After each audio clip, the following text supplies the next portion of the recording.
नमस्ते बच्चों, my self Jaiswal sir. हम पढ़ रहे हैं class 10 science metals and non metals. Last class में हमने मेटलर्जी का स्टेप 1 देख लिया था कि किस तरीके से हम ओर को कंसनट्रेटेड करेंगे।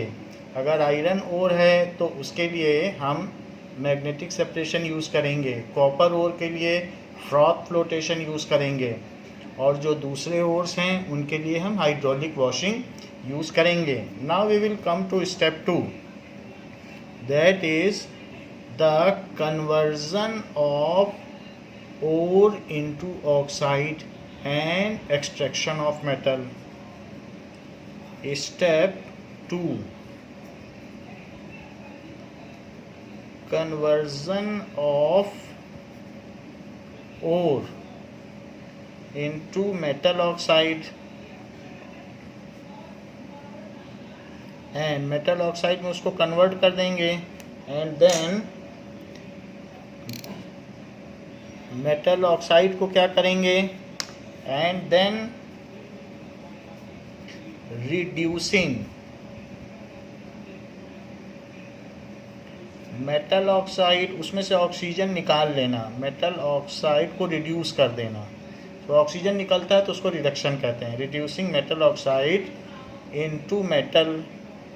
ऐसा करने के लिए जो इसे रिड्यूस करेगा उसको कहा जाएगा reducing agent, using suitable reducing agent. ये हम बताएंगे सूटेबल रिड्यूसिंग एजेंट। तो हम सेकेंड स्टेप की ओर अब चलते हैं। इसमें अलग अलग कैटेगरी है।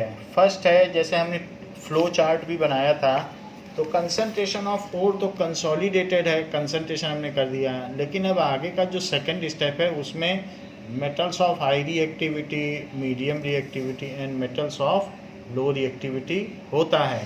सो हम वन बाय वन स्टेप 2 को देखेंगे। Now metals of low reactivity, metals of low reactivity, उसमें हम कैसे इसको लगाएंगे। सो जो लो रिएक्टिविटी वाले हैं उनमें कॉपर और मरकरी के बारे में आपके बुक में बताया गया, दो ही चीज़ के बारे में बताया गया, तो इन्हीं दोनों का हम डिस्कस करेंगे। अच्छा, जो मरकरी है वो पाया जाता है सिनेबार के तौर पर। So ore of mercury is cinnabar. इसके अलग अलग हैं, low reactivity, medium reactivity and high reactivity. So mercury is found in nature as cinnabar ore. That is HgS। तो HgS के तौर पर पाया जाता है। दैट इज मर्क्यूरिक सल्फाइड, इसका नाम आप ऐसे भी लिख सकते हैं, या मरकरी 2 सल्फाइड। ये है। तो इससे हम किस तरीके से बनाएं, तो जो लो रिएक्टिविटी है उसमें ज़्यादा कंस्ट्रेंट्स नहीं है, कोई ज़्यादा दिक्कत नहीं है, सिंपली रोस्टिंग करो मेटल मिल जाएगा। लो रिएक्टिविटी में तो कोई दिक्कत नहीं है, और फ्लो चार्ट में ये बात हमने देख भी ली है कि सिंपली आप उसका रोस्टिंग करके पा सकते हैं। तो HgS में आप ऑक्सीजन पास करिए, यानी एयर, और इसे हीट कर दीजिए। ऐसा करने से मरकरी सिर्फ सल्फाइड के साथ ही बॉन्डेड होता है, ऑक्सीजन के साथ नहीं बॉन्डेड होता है। मरकरी आप एक कटोरी में रख दो तो 10 साल बाद भी चमकता रहेगा, उसका लश्चर फीका नहीं पड़ेगा। ऑक्सीजन के साथ तो उसका बॉन्डिंग ही नहीं होता। तो इसलिए ये फ्री हो जाएगा, और जो इसका सल्फ़र है वो SO2 में बदल जाएगा। तो इन्होंने बताया है कि पार्शियली तो ये ऑक्सीजन में कन्वर्ट होगा, थोड़ा बहुत मरकरी ऑक्सीजन के साथ कन्वर्ट होगा, and how ever it get solidify, जो कि ब्लैक कलर में हो जाएगा, और साथ में SO2 निकल जाएगा। तो अब ये SO2 निकल जाएगा। Now how it can be balanced, तो देखें यहाँ 3 है, तो यहाँ हम या तो 3/2 लिख दें तो बैलेंस हो जाएगा, या पूरे में 2 से मल्टीप्लाई कर दें। सो 2 लिखो, 3 लिखो, 2 लिखो और 2 लिखो, तो ये ऐसा है। तो आप बैलेंसिंग कर सकते हैं ऑक्सीजन की बैलेंसिंग की, तो ऐसा ये 3/2 लिखते फिर 2 से मल्टीप्लाई करते, तो हमने 3/2 लिखा और साथ में 2 से मल्टीप्लाई भी कर दिया। फिर HgO को क्या करो, फिर HgO को कैल्सिनेशन कर दो। यानी हमने क्या किया है, मरकरी सल्फाइड को रोस्टिंग कर दिया है, ऑक्सीजन की प्रेजेंस में किया है, इसलिए काम कहा जाएगा रोस्टिंग। ऐसा करने से सल्फर डाइऑक्साइड हवा में उड़ गई है।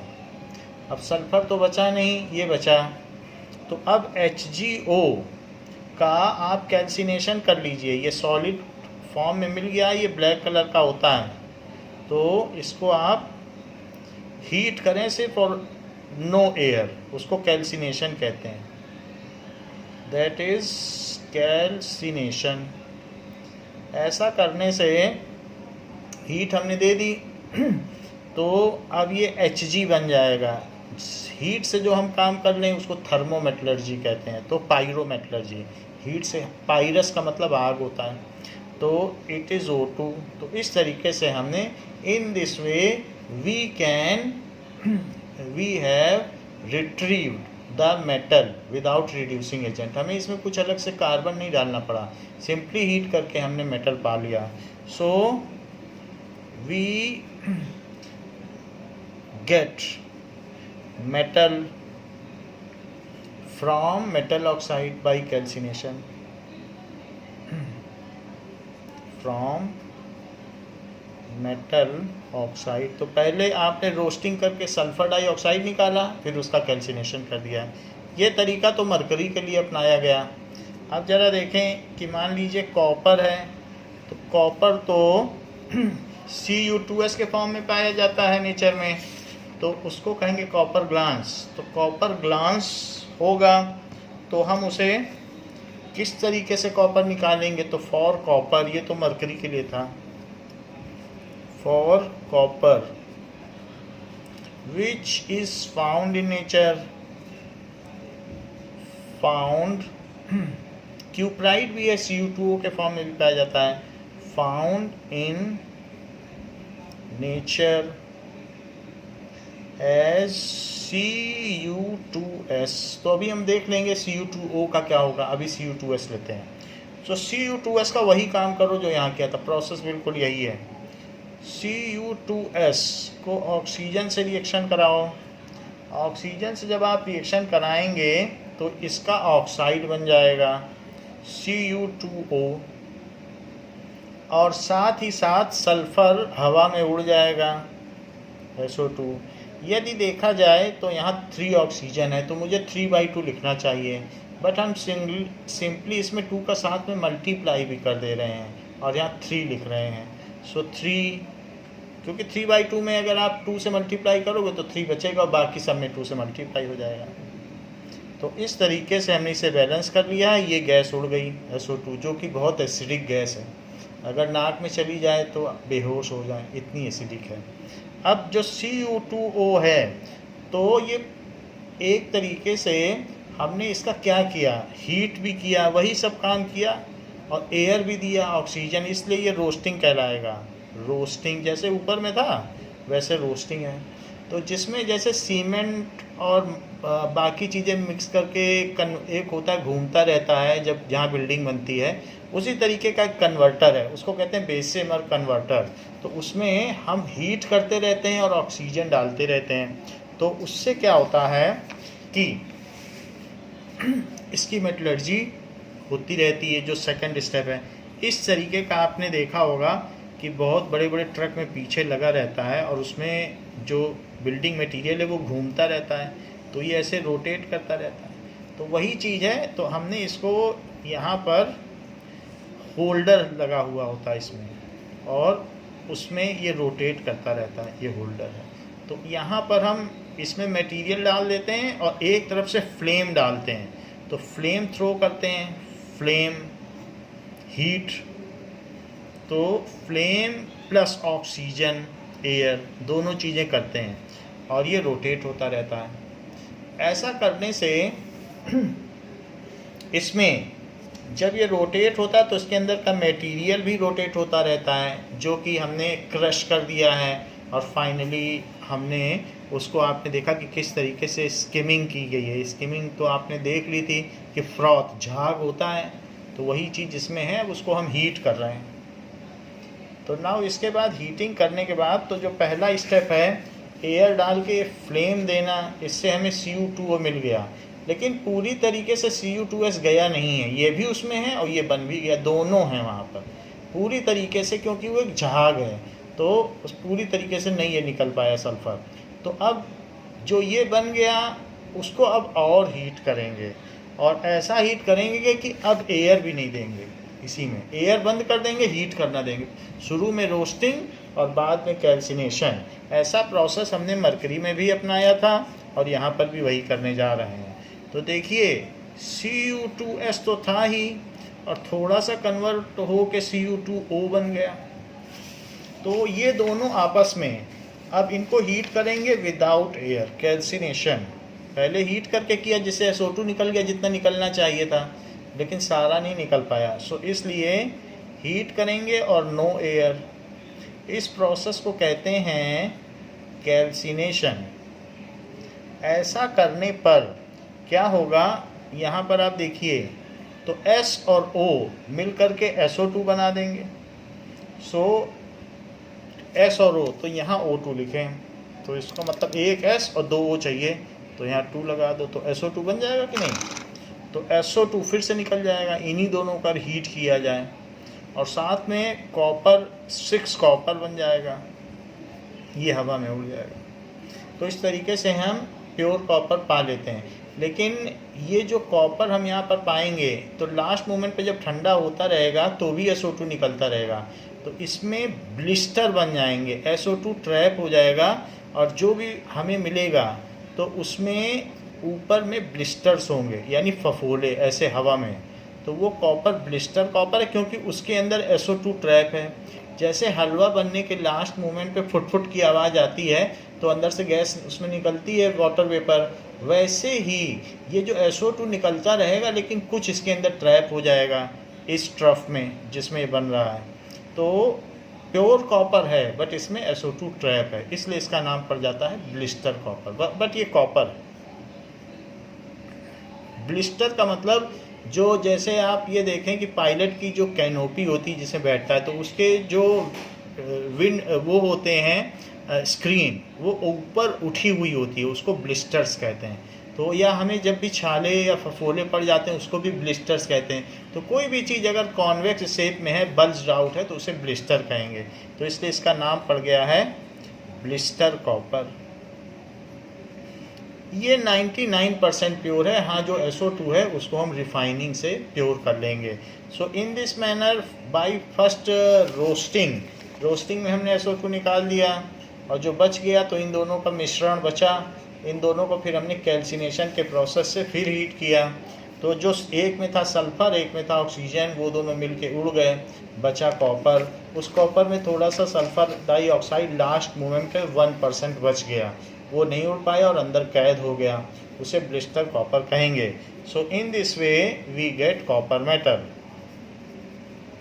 और ये बेसेमर कन्वर्टर है, ये एक साइंटिस्ट के नाम पे है, वो इस तरीके से रोटेट करके करता है। So in this way we get copper metal. तो हमने देखा कि जो लो इन रिएक्टिविटी सीरीज में हैं उनका roasting plus calcination. So metals in low reactivity series gives us pure metal by roasting followed by calcination. So metals low in reactivity series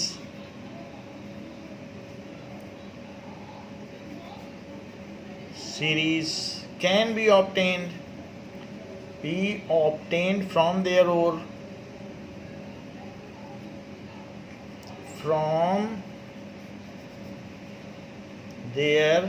ores, first by roasting followed by calcination. First by roasting then followed by calcination. हमने mercury में भी यही किया और copper में भी यही किया। फॉलोड बाई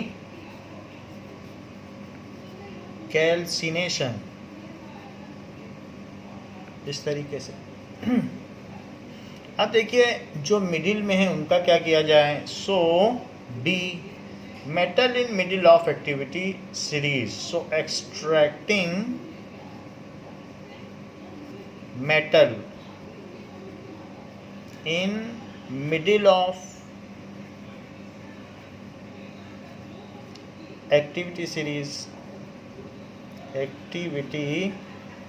सीरीज, सो इस हेडिंग के अंतर्गत आपको आयरन का, मैग्नीज का और जिंक, तीन चीज़ों का ही बताया गया है। तो हम भी तीन ही चीज़ों का बताएंगे, वरना आगे की क्लासेस में तो बहुत चीज़ों का है। तो जैसे आपको ऊपर वाली हेडिंग में 2 चीज़ों का बताया गया, तो यहाँ पर भी 3 चीज़ों का ही देखेंगे। जिंक का देखेंगे, मैग्नीज का देखेंगे और आयरन का। ये मिडिल वाले में पढ़ते हैं। तो सबसे पहले जिंक का देखो। Zinc is found in nature, found in nature in form of, तो calamine and zinc blende in form of, ये इनके ओर के नाम है। कैलामाइन उसको कहेंगे ZnCO3 एंड जिंक ब्लेंड, ये नाम आपको लिखने पड़ेंगे। जिंक ब्लेंड तो ZnS, ये दोनों के फॉर्म में ये पाया जाता है।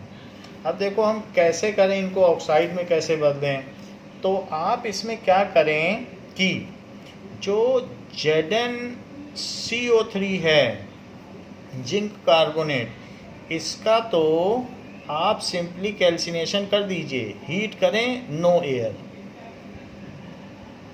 दैट इज कैल्सिनेशन, कैल्सिनेशन कर दें।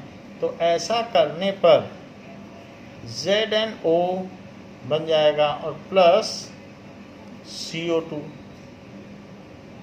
तो जिंक ऑक्साइड बन जाएगा और CO2 बाहर निकल जाएगा। तो इस तरीके से आपने CO2 हटा दिया, ऑक्साइड में बदल दिया। अच्छा, दूसरी चीज़ क्या है, एक इसका ये और है, तो इसको भी ऑक्साइड में कैसे बदलें। इसकी आप रोस्टिंग करें। रोस्टिंग करोगे तो सल्फ़र निकल जाएगा ऑक्सीजन लेकर, और जिंक का भी ऑक्साइड बन जाएगा। अच्छा, यहाँ 3 ऑक्सीजन है, यहाँ 2 है, तो अगर 3/2 लिख दें तो यहाँ भी 3 होगा। लेकिन हम 3/2 क्यों लिखें, हम 3/2 लिखने के साथ साथ 2 से मल्टीप्लाई भी कर दें। तो ऐसा करने से 2 से इसमें मल्टीप्लाई, 2 से इसमें मल्टीप्लाई, 2 से इसमें मल्टीप्लाई, और 3/2 में 2 से मल्टीप्लाई तो 3। तो ये चीज़ हो गया। तो हमने एयर दी और इसको हीट दी। इस प्रोसेस को हीट के साथ जब हम एयर भी देते हैं तो इसको कहेंगे रोस्टिंग। जैसे ब्रेड रोस्ट किया जाता है तो हवा भी लगती है उसको, so it is roasting. Bread सेकते हैं तो हवा लगती है, उसी तरह से रोस्टिंग होता है। तो ये हमने रोस्टिंग की है सल्फाइड ओर के साथ, कार्बोनेट के साथ कैल्सिनेशन किया है। ये सीधी बात है, यहाँ ऑक्सीजन की ज़रूरत ही नहीं है CO2 निकालना है, यहाँ ऑक्सीजन की ज़रूरत है तो रोस्टिंग की। हीट तो दोनों में करना पड़ेगा। अब हमें ZnO मिल गया है, तो जब ZnO मिल गया है तो now we have obtain metal oxide, now we have obtained metal oxide from its ores, यानी from ore. It is to be reduced by using carbon. It is to be metal oxide यानी zinc oxide, to be reduced into zinc metal. Oxygen निकल जाए तो zinc बन जाएगा, तो reduction ही तो है ऑक्सीजन का निकलना। इनटू जिंक मेटल, जस्ता बना लो, बाई यूजिंग। अब रिड्यूस करोगे तो जिससे करोगे उसको कहेंगे reducing agent. By using reducing agent carbon, तो कार्बन को यूज़ कर लिया। तो कैसे करेंगे, ZnO जिंक का ऑक्साइड जो कि सॉलिड है, उसमें कोयला डाल दो जो कि सॉलिड है, और फिर उसको हीट कर दो। हीट करने पर जिंक तो अलग हो जाएगा और कार्बन मोनोऑक्साइड उड़ जाएगा, तो जिंक मेटल हमें मिल जाएगा जो 99% प्योर होगा। तो यहाँ पर इसका नाम है कार्बन मोनोऑक्साइड। तो इस तरीके से हमने जिंक पा लिया। तो ये तो बात हो गई, 99% प्योर मिल गया। In this way we obtain zinc metal. In this way, बाद में सबकी रिफाइनिंग करनी पड़ेगी जितने हम पा रहे हैं, क्योंकि 99% ही प्योर हैं। चाहे कॉपर हो, मरकरी हो, या जिंक हो, या आगे के जो भी पढ़ेंगे, ये सब पढ़ेंगे अभी। Mg, Fe, Mg नहीं है Mn, यहाँ Mn लिखिए, मैग्नीज। सो Mn, इन सब के बारे में पढ़ेंगे। फिर सब 99 से 100% प्योर बनाने के लिए थर्ड स्टेप है। तो अब देखिए, so in this way we have, हमने क्या किया, so in this way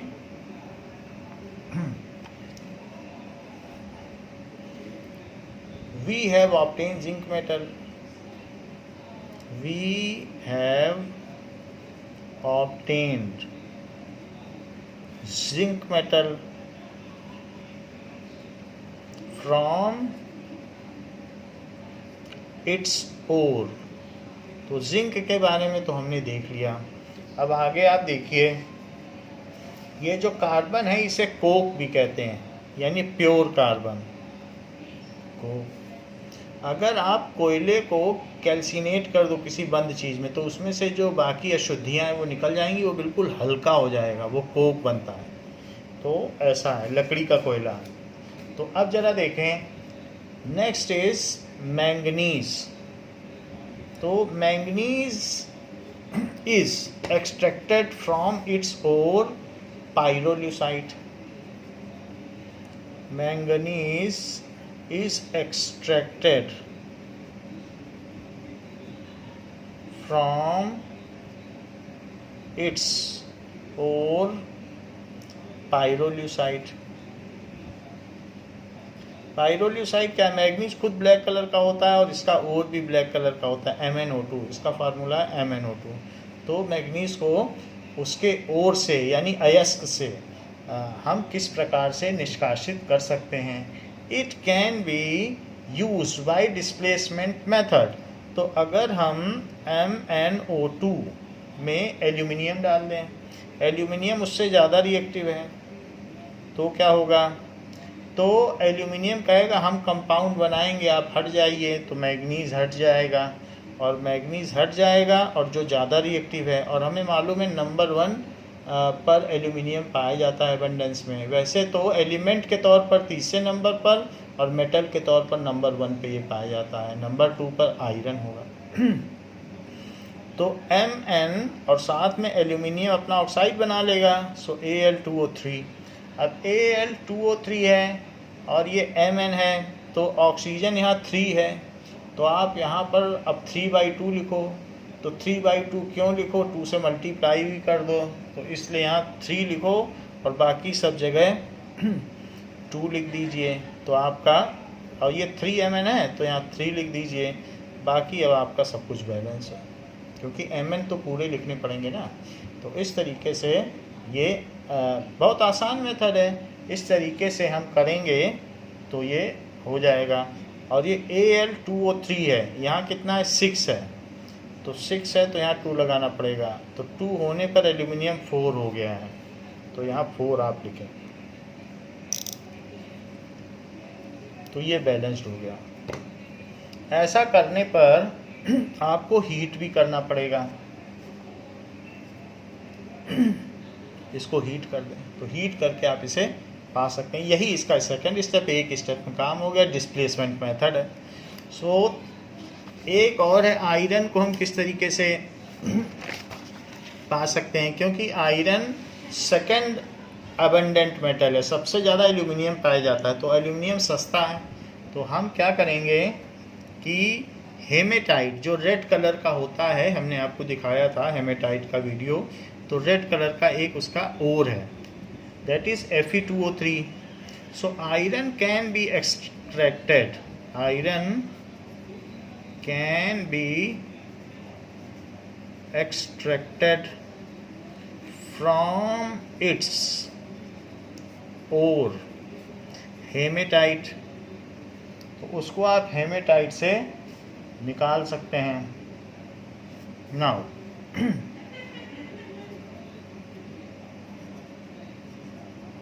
so haematite इस तरीके से हम उसको निकाल सकते हैं फ्रॉम इट्स ओर, हेमेटाइट.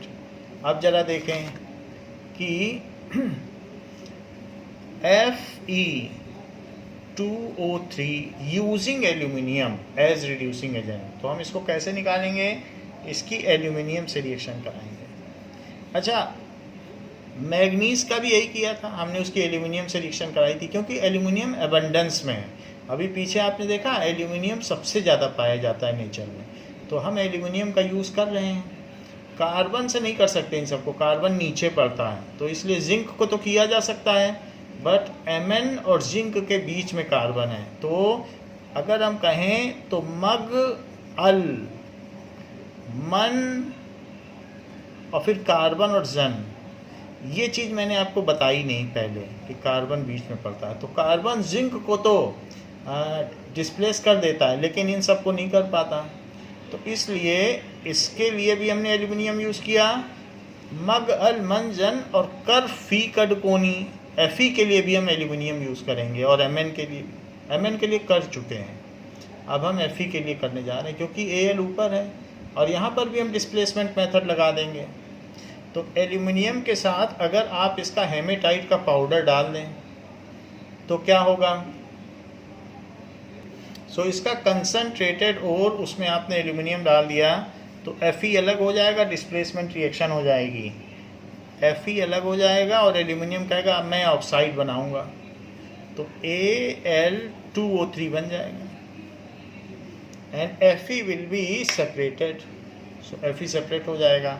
अब जरा देखिए इसमें, इसको अब आप बैलेंसिंग कर दें.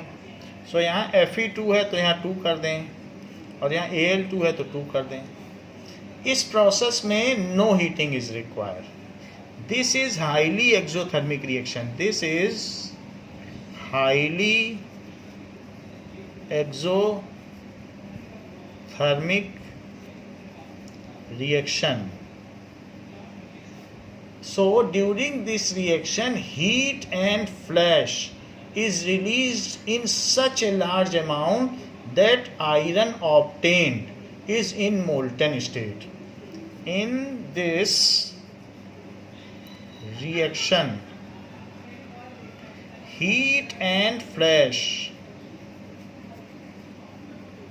is generated in such a large amount that displaced iron, क्योंकि आयरन यहाँ डिस्प्लेस हुआ है, तो displaced iron is in molten state. That जो डिस्प्लेस्ड आयरन है वो गेट मेल्टेड हो जाता है. तो इतनी हीट निकलती है. Hence, this is called thermite reaction. Hence, this reaction जो ऊपर की रिएक्शन है उसी की बात कर रहे हैं. Reaction is called thermite. Thermite नाम है, बट आपकी बुक में ई हटा दिया गया है, और नेट में थर्माइट ही है रिएक्शन. सो इतनी हीट निकलती है, इन दोनों के पाउडर को सिंपली मिलाओ और मोल्टेन आयरन पाओ. Hence, this reaction is used to weld railway tracks. Hence, this reaction is used for welding of railway tracks.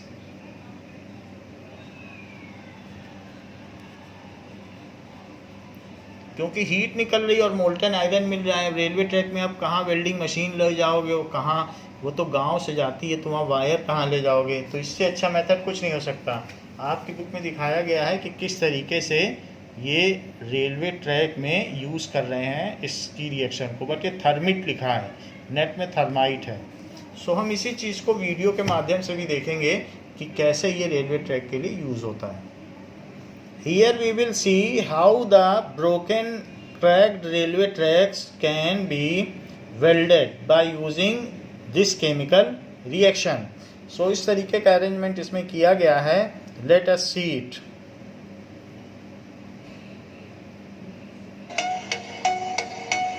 So it is a simple kind of machine जिसमें इसी में reaction कराई जाएगी। Aluminium powder and Fe2O3. So now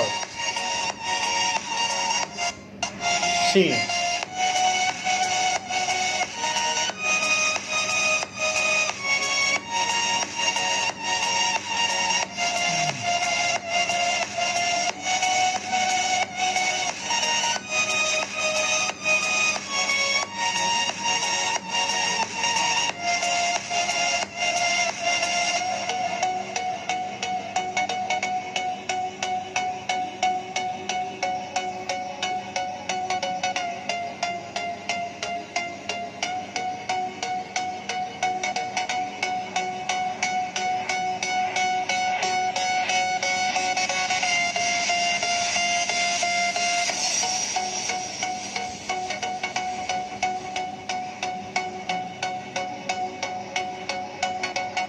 now this is the broken part.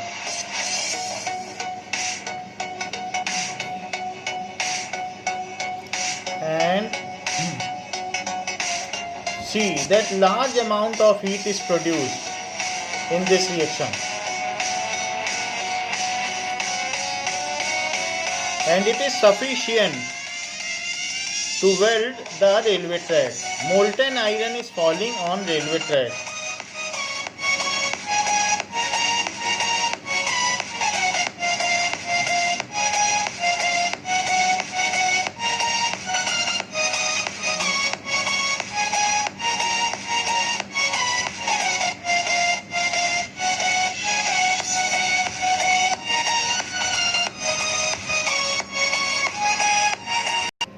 Now we will see one more video of the thermite reaction between aluminium and iron oxide, that is Al plus Fe2O3, जिनके बीच में एक displacement reaction होती है.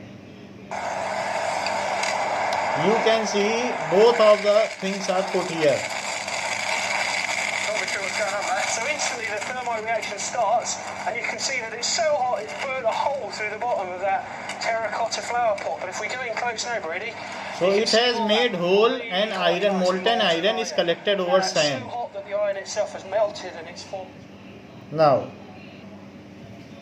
so we can add in this reaction that heat is also generated. तो यहाँ आपकी book में भी heat लिखा है, आप यहाँ heat add कर लें so that it is exothermic. Now, extracting metals at top of activity series. अब इसका third part देखें. So extracting metal at top of activity series.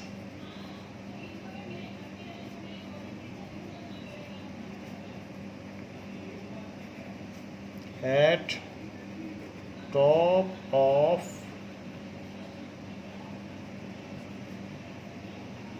Series, जैसे सोडियम, पोटेशियम, ये सारे लिए जा सकते हैं, कैल्शियम, मैग्नीशियम एंड एल्यूमिनियम, ये टॉप में हैं.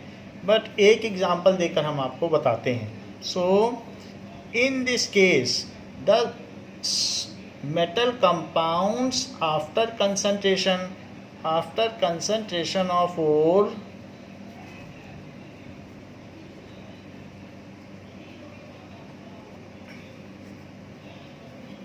जो मेटल कंपाउंड मिलेगा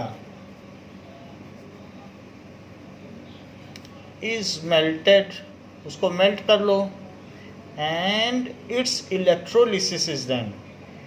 इट्स electrolysis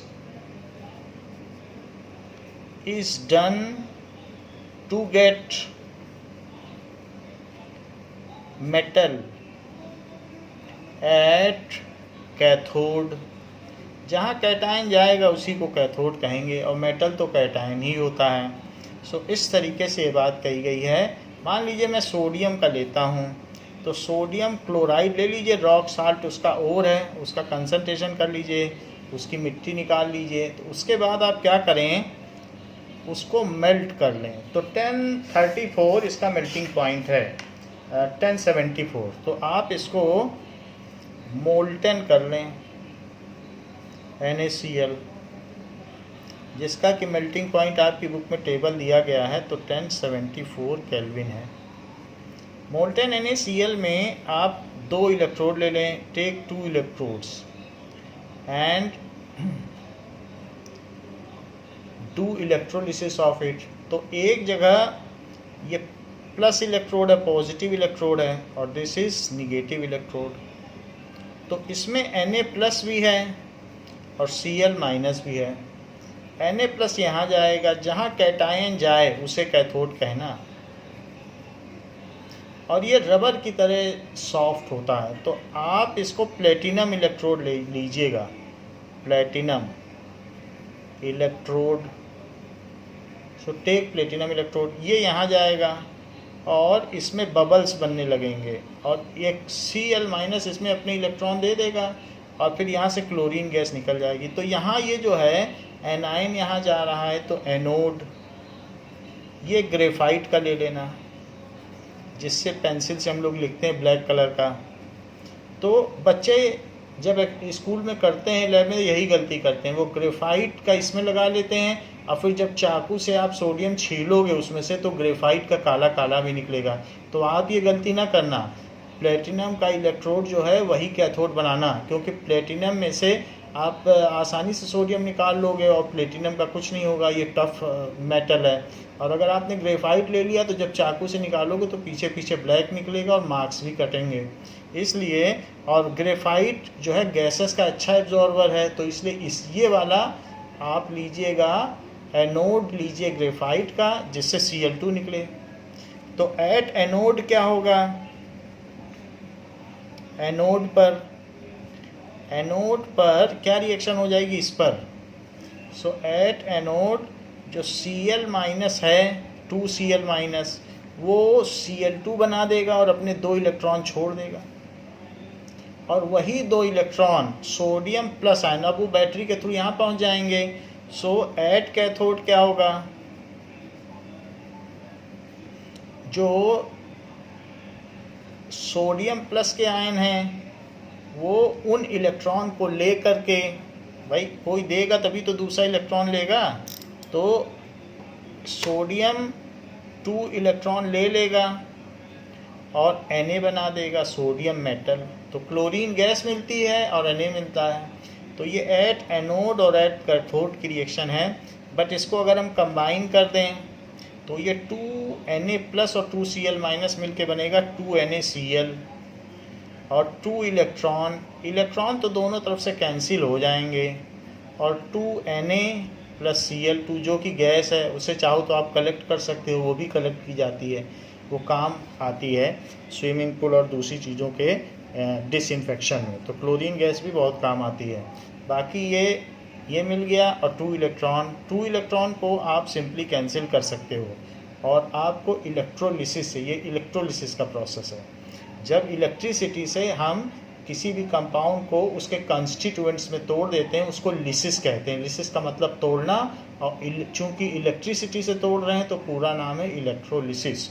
इलेक्ट्रिसिटी से लिसिस, तोड़ना। तो यहाँ पर 2NaCl से 2Na जो कि सॉलिड के फॉर्म में मिल जाएगा, और Cl2 जो कि गैस के फॉर्म में मिल जाएगी, और ये मोल्टन लेना है, लिक्विड। और यहाँ लिखिए इलेक्ट्रिसिटी, इलेक्ट्रोलिसिस। मोल्टन नहीं लोगे लिक्विड तो बात बनेगी नहीं, इसलिए इसको मोल्टन लेना है। सो जो metal at top of activity series can be obtained from their ores by the method of electrolysis. So metal at top of activity series can be, उनको पाया जा सकता है, can be obtained from their ores, obtained from their ores,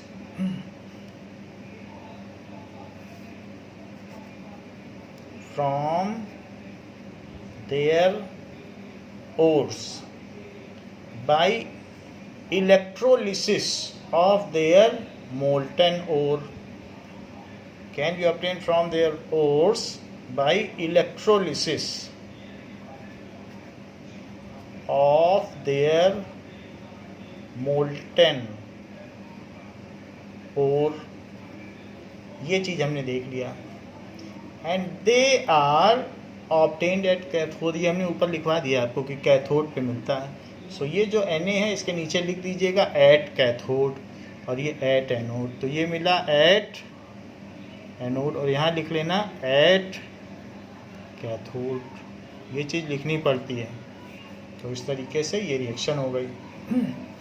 ऐसे सभी का कर लीजिएगा, सबको मोल्टेन करके और सब पर सेल लगाकर अलग किया जा सकता है. क्लोरीन अलग हो जाएगा, जो भी होगा वो अलग हो जाएगा.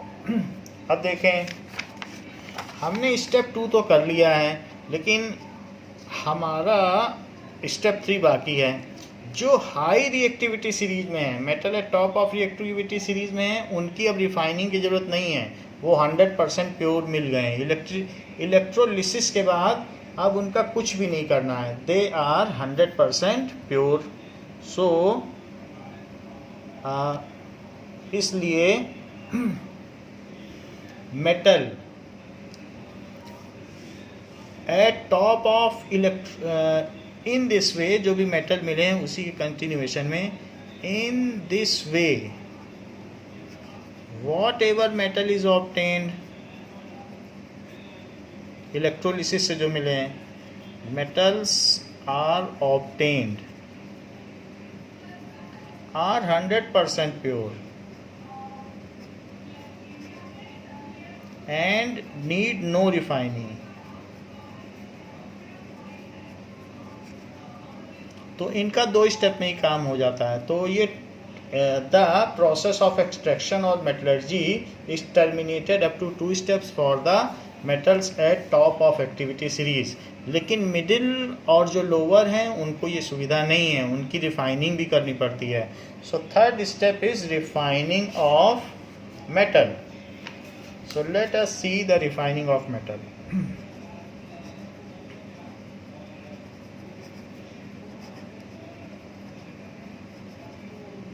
This is step 3. ये स्टेप 3 है. Step 3 refining of metal. तो स्टेप 2 तक हमने देख लिया है. Metal obtained from second step, जो भी है, metal obtained from reduction of metal from their oxides, obtained after reduction of metal from their oxide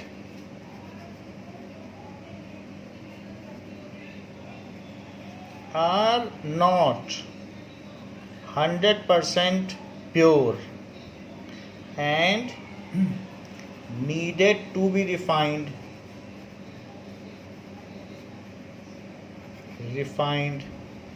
Refining is a process of electrolysis.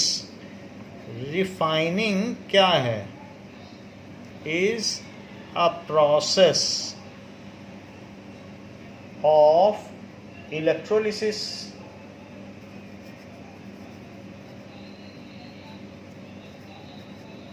in which one electrode is taken of impure metal one electrode is taken of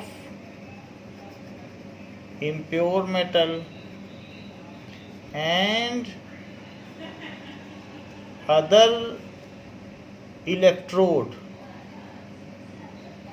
of same kind of pure metal, same type of pure metal,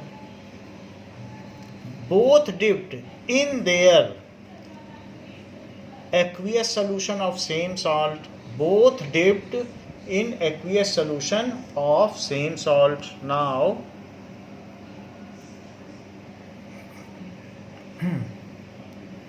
both dipped in aqueous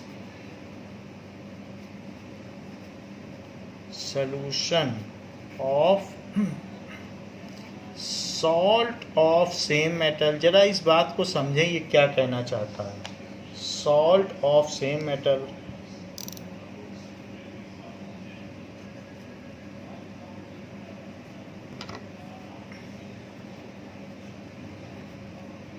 ना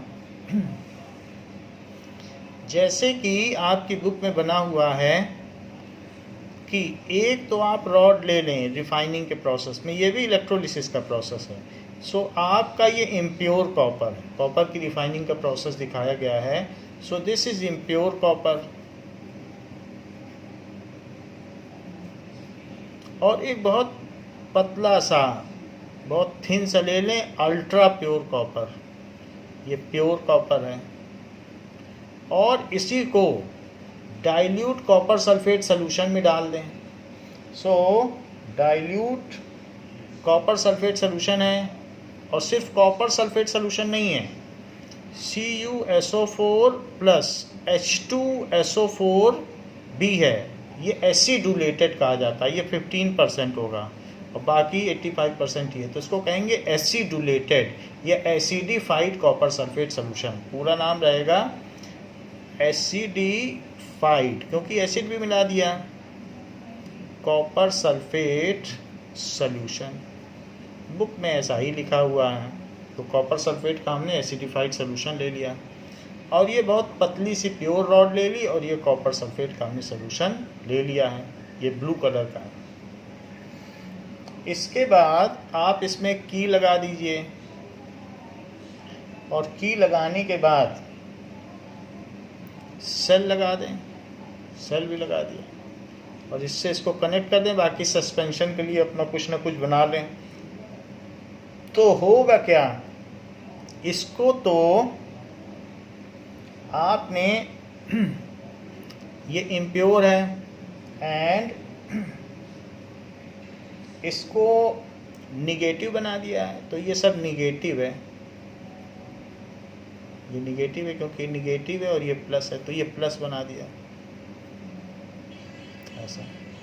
और इस solution में copper के भी हैं और sulphate के भी हैं। सो अब जरा देखें कि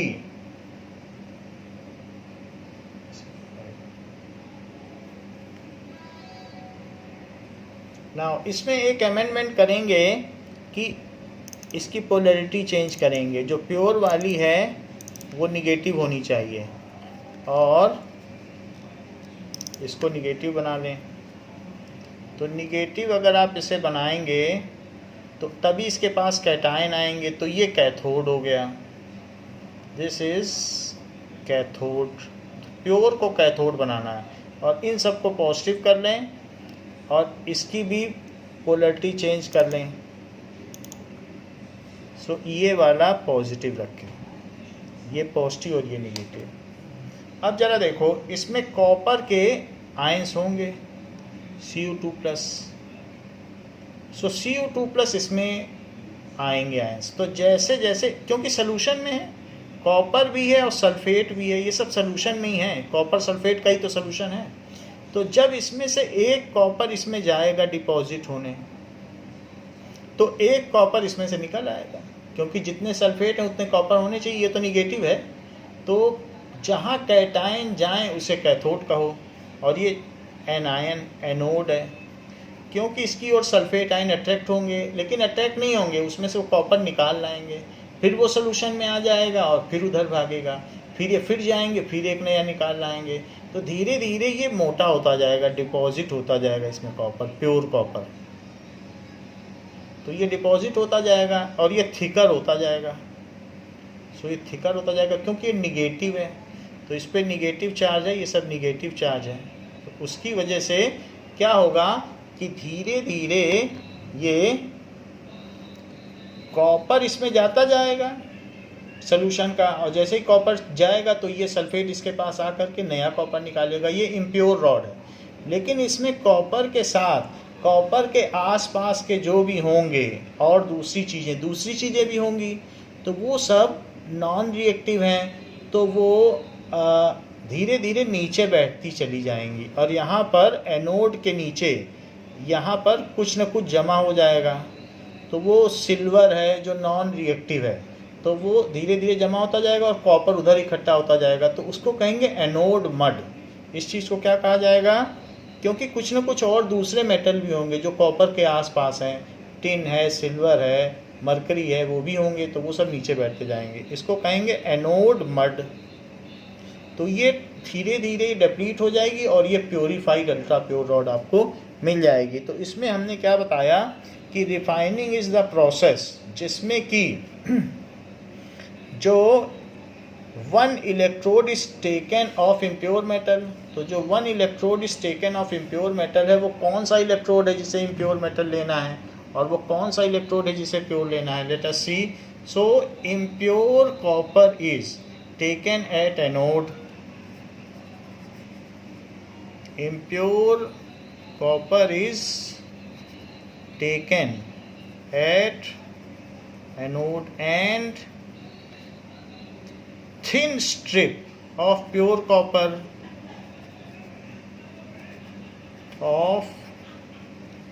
copper is taken at cathode and electricity is passed through acidulated copper sulfate solution। and electricity और solution हमने किसका लिया, and both electrodes are dipped, electrodes are dipped. अब उनको किस में डुबोया, दे आर डिप्ड इन एसिडुलेटेड अम्लीय कॉपर सल्फेट सोल्यूशन में डुबो दिया। And electricity is passed through this solution, and electricity is passed through this solution।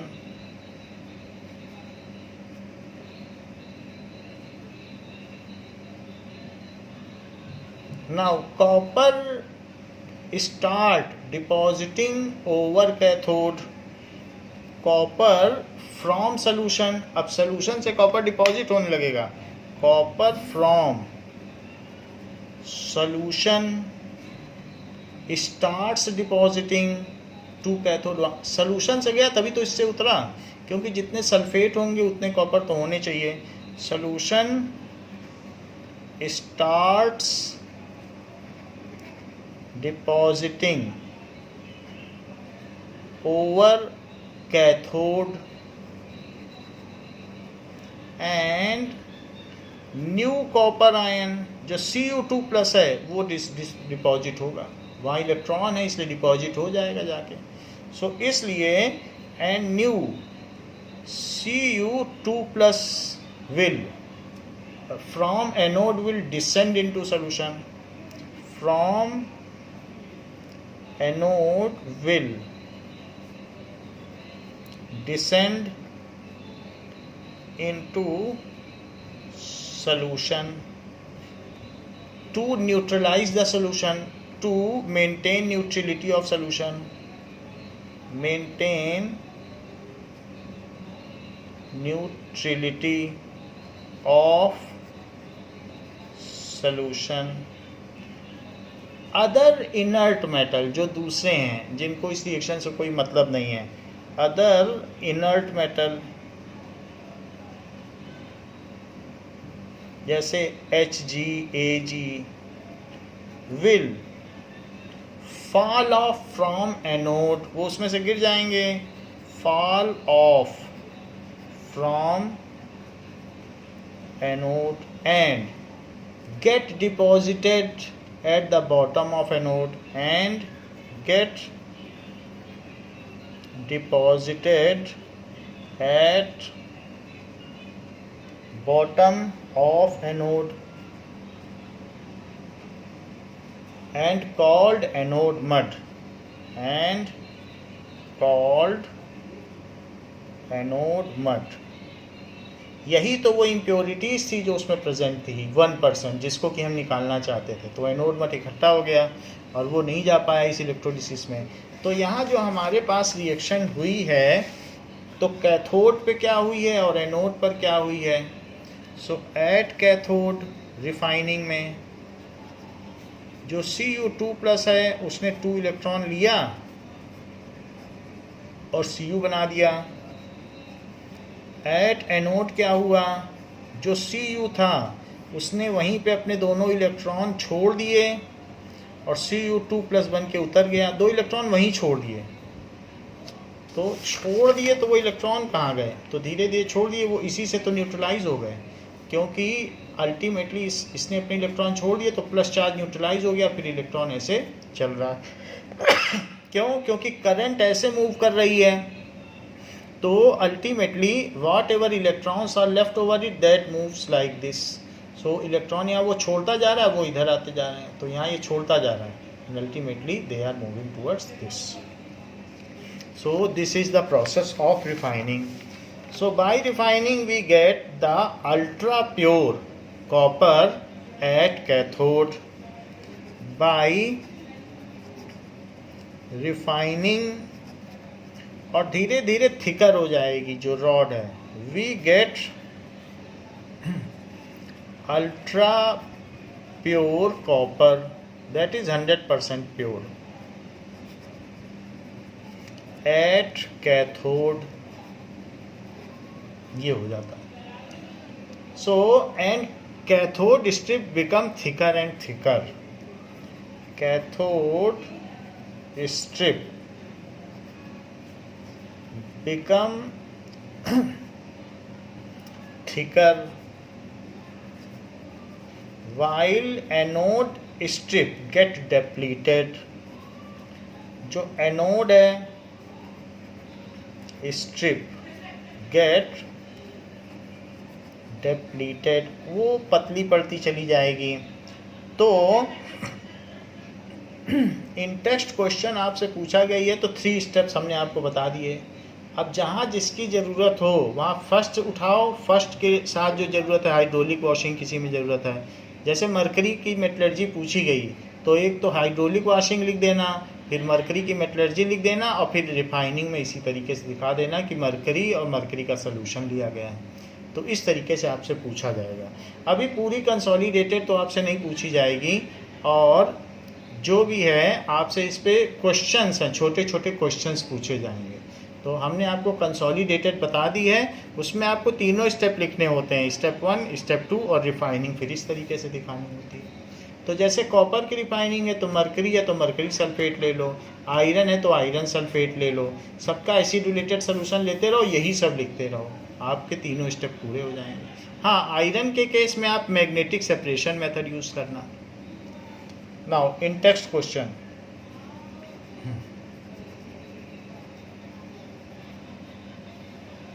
in text questions page 53, now define the following terms, define the following terms। पहला है mineral,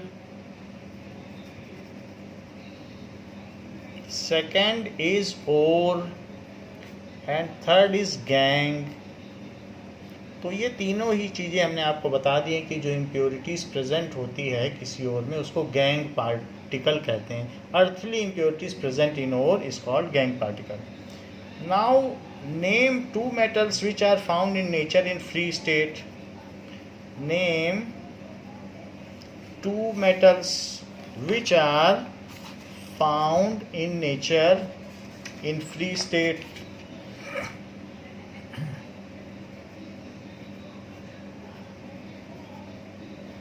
Which are found in nature in free state. तो gold and platinum.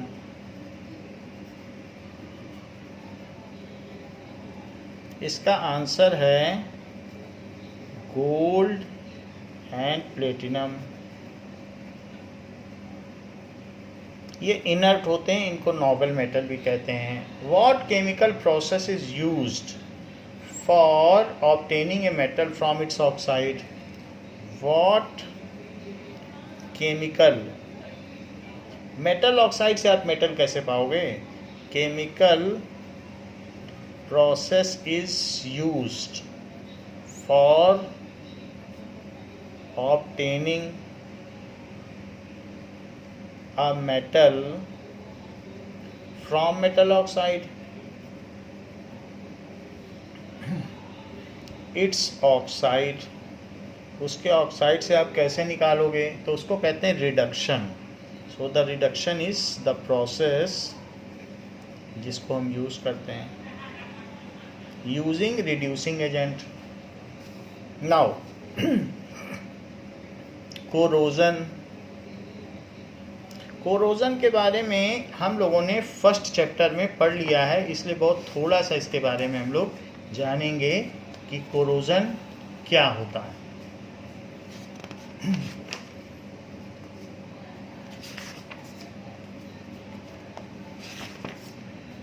Now eating up of metals. Eating up of metals यानी metal decay हो जाए. Eating up of metals by the action of air. By the action of air, moisture और एक chemical और acids जो भी present होते हैं एयर में, on their surface on their surface is called corrosion.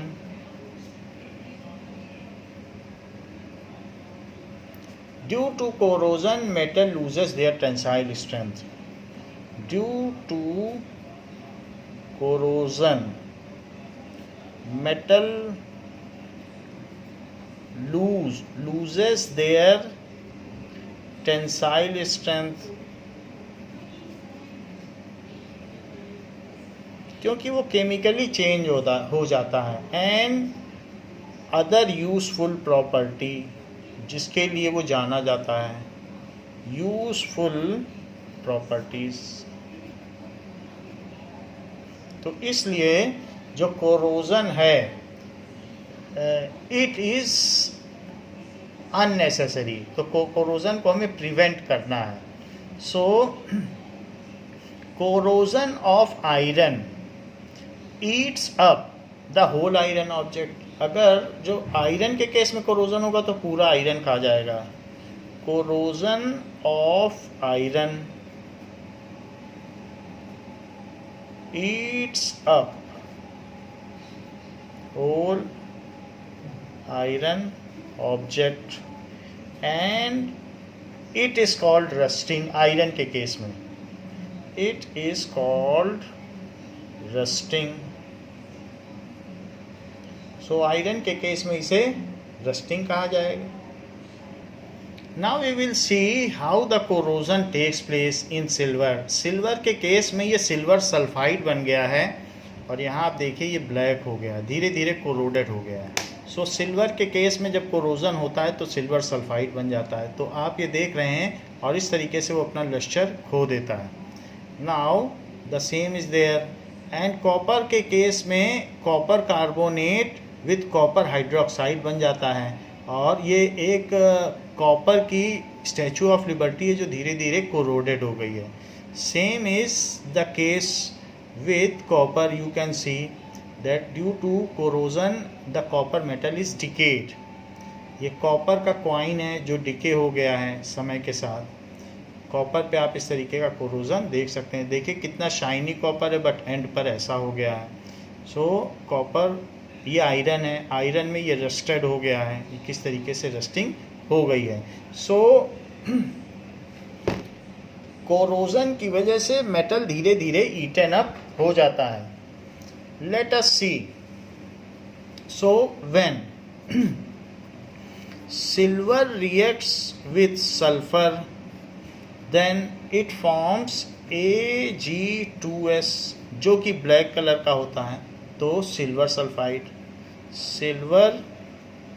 Sulphide और यही ब्लैक है जो ईटन, ये चांदी को खा जाएगा।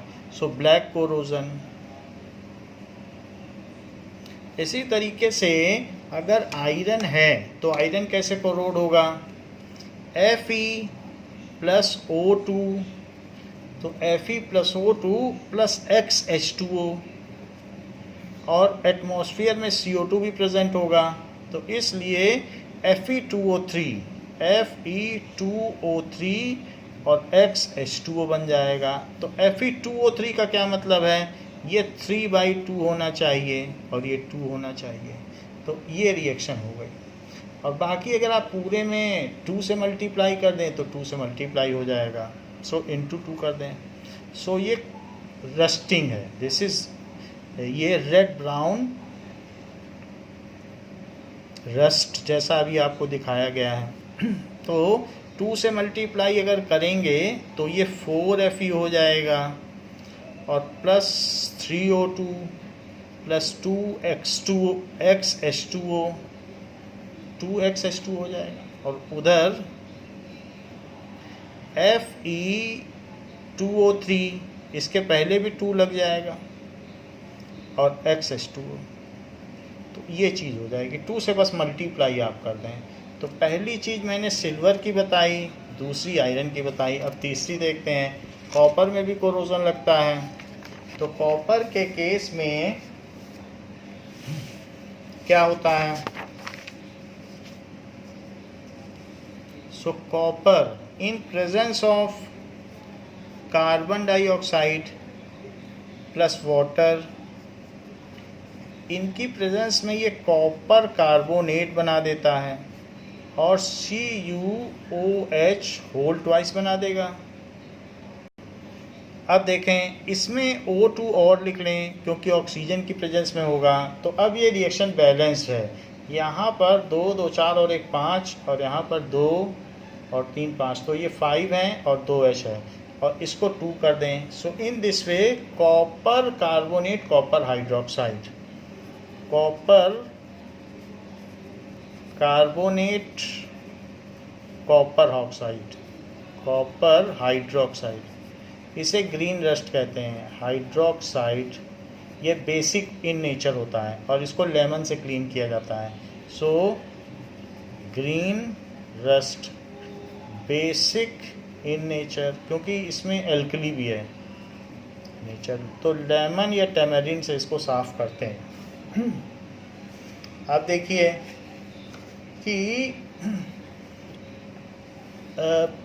Corrosion is undesirable. कोरोजन अच्छी चीज़ नहीं है। Corrosion is undesirable. Whatever iron is extracted, ये एक स्ट्रेटेजिक मेटल है iron, 1/3 of it is lost in India due to corrosion. Whatever iron is extracted,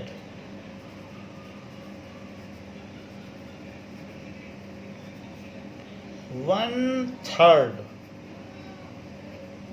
of it get rusted every year. जितना भी एक साल में निकाला जाता है उसका 1/3 तो ऐसे ही रस्टेड हो जाता है every year. And the installation have limited life due to corrosion every year. Our useful installations जैसे ब्रिजेज हैं या कुछ भी हैं, तो infrastructures also have limited life due to corrosion. आप देखते हैं ब्रिजेस कमज़ोर हो जाते हैं क्योंकि उसका आयरन जो उसका बेस स्ट्रक्चर है वो धीरे धीरे ईटन अप हो जाता है. सो ड्यू टू कोरोजन ये सारी चीज़ें. So corrosion is not necessary.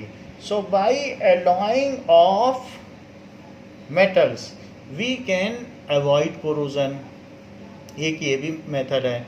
So by alloying of iron with बहुत minute amount of 0.05% of carbon, with 0.05% carbon, जिसको कि alloying कर दें cold steel, फिर उसे स्टील कहा जाएगा. Corrosion can be avoided. Corrosion can be avoided. इसके अलावा और मेथड्स आपको पता हैं. Other methods are galvanization, greasing, painting. These are the other methods जो किया जा सकता है. So alloys are inert in nature so and have better tensile strength. तो ये सारी चीज़ें एलॉय में हमको मिलती हैं. सो हम डेफिनिट मिक्सचर में मिला के हम अलग अलग प्रॉपर्टी, डिज़ायरेबल प्रॉपर्टी बना सकते हैं. सो इसलिए एलॉइंग हमको डिज़ायर्ड प्रॉपर्टी देती है. जो एयरक्राफ्ट हम MiG-21 या कुछ MiG-29 या सुखोई लेते हैं तो उसके एयर फ्रेम स्ट्रक्चर का एलॉय का क्या कंपोजिशन है रशिया हमको नहीं देता है. अदरवाइज़ हमारे पास टेक्नोलॉजी है सब कुछ बनाने की, लेकिन वो जो एयर फ्रेम का मटेरियल है हम उसका फार्मूला नहीं जानते हैं कि उसने उसमें क्या क्या मिलाया है. इस वजह से हम कंटिन्यूसली उससे ख़रीद रहे हैं.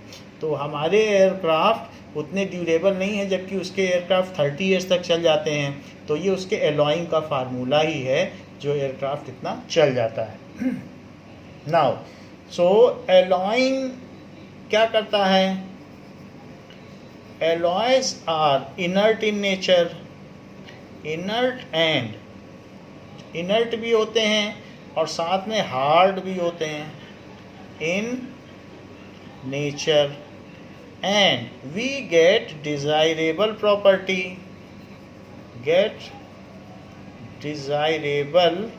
properties by mixing various elements in definite proportion and alloying them. By mixing molten elements of different kind in definite proportion, और फिर उसको कूल कर दो रूम टेम्परेचर में, proportion, and then cooling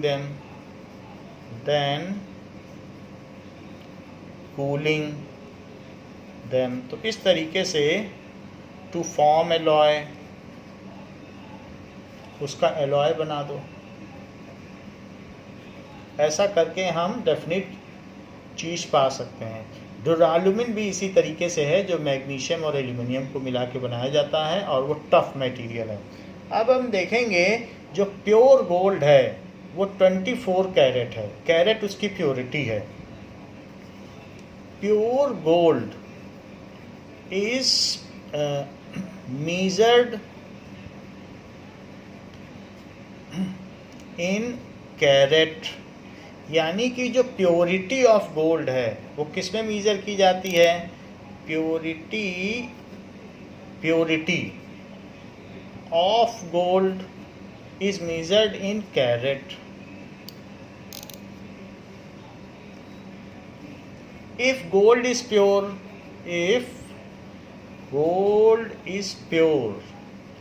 then it is termed at 24 carat. तो उसको 24 carat कहते हैं. दुबई में जो सोना मिलता है वो 24 कैरेट गोल्ड का होता है. So however it is very soft and unfit to make jewellery. However it is soft and unfit to make jewelry.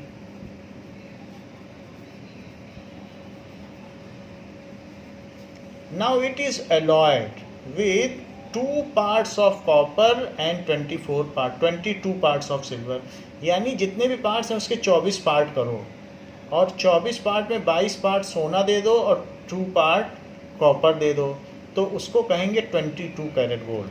If 2 parts of copper भी मिला सकते हो, बहुत सारे गोल्ड स्मिथ सिल्वर भी मिलाते हैं, and 22 parts gold are molten mixed to form alloy. Molten mixed to form alloy.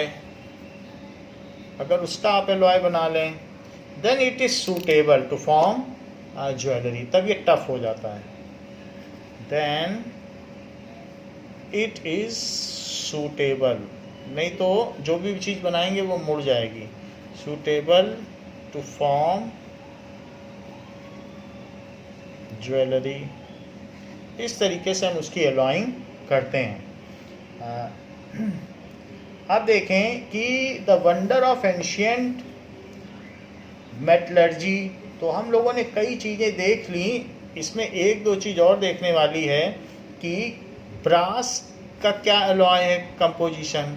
So brass में कॉपर प्लस जिंक होता है. ब्रॉन्ज में क्या होता है, ब्रॉन्ज यानी कांस्य पदक, कांस्य.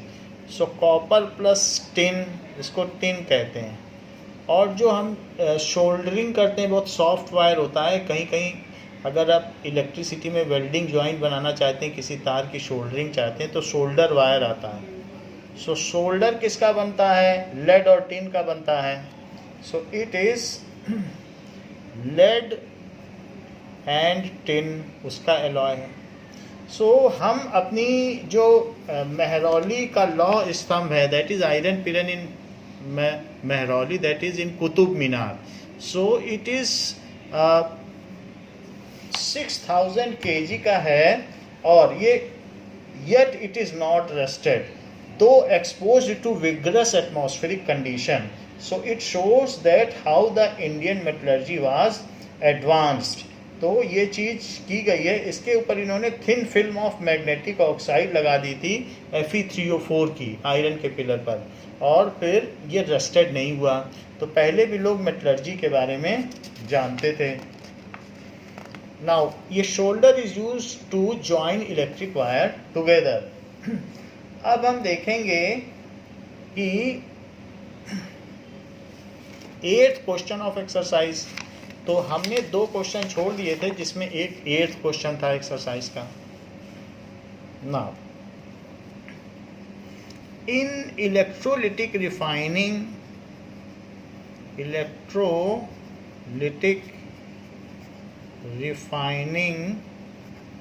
Of metal M. कोई मेटल की रिफाइनिंग करनी है. What would you take as a note, what would you take as anode and cathode and electrolyte, and cathode and electrolyte. तो हमें मालूम है कि at cathode thin pure strip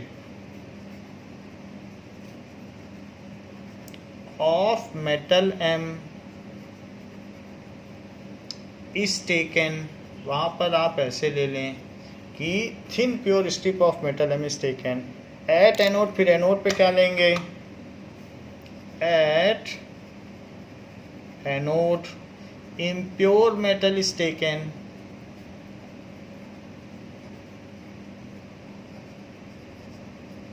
and acidulated solution of salt of metal M is taken as electrolyte, and acidulated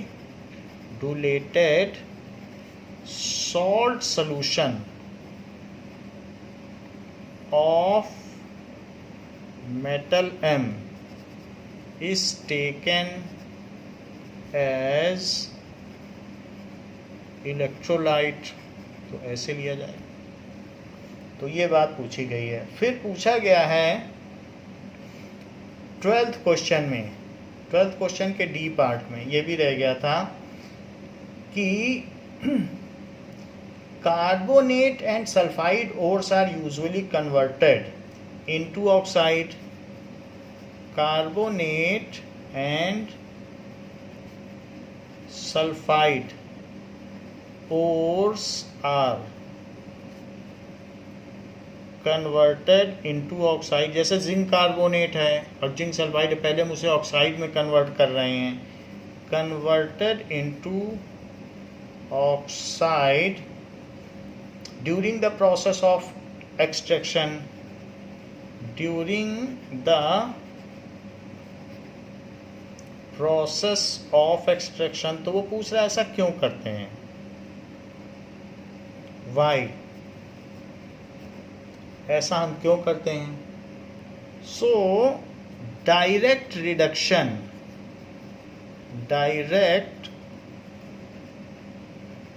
reduction of carbonate and sulphide ores into metal is not possible।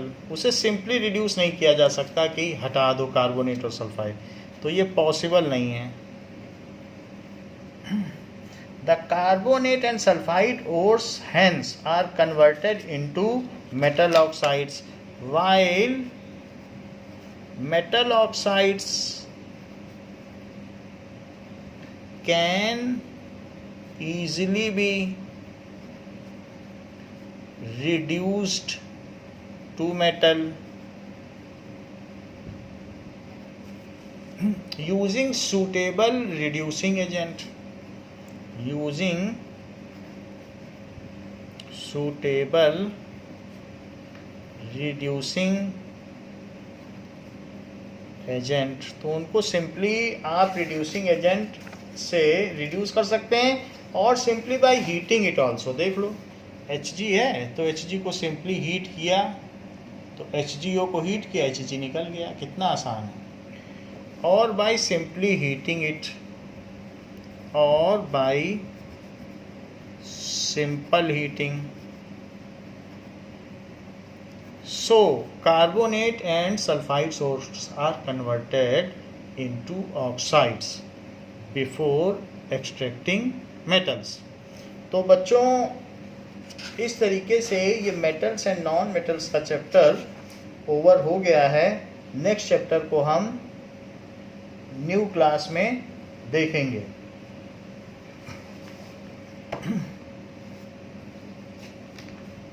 Thank you.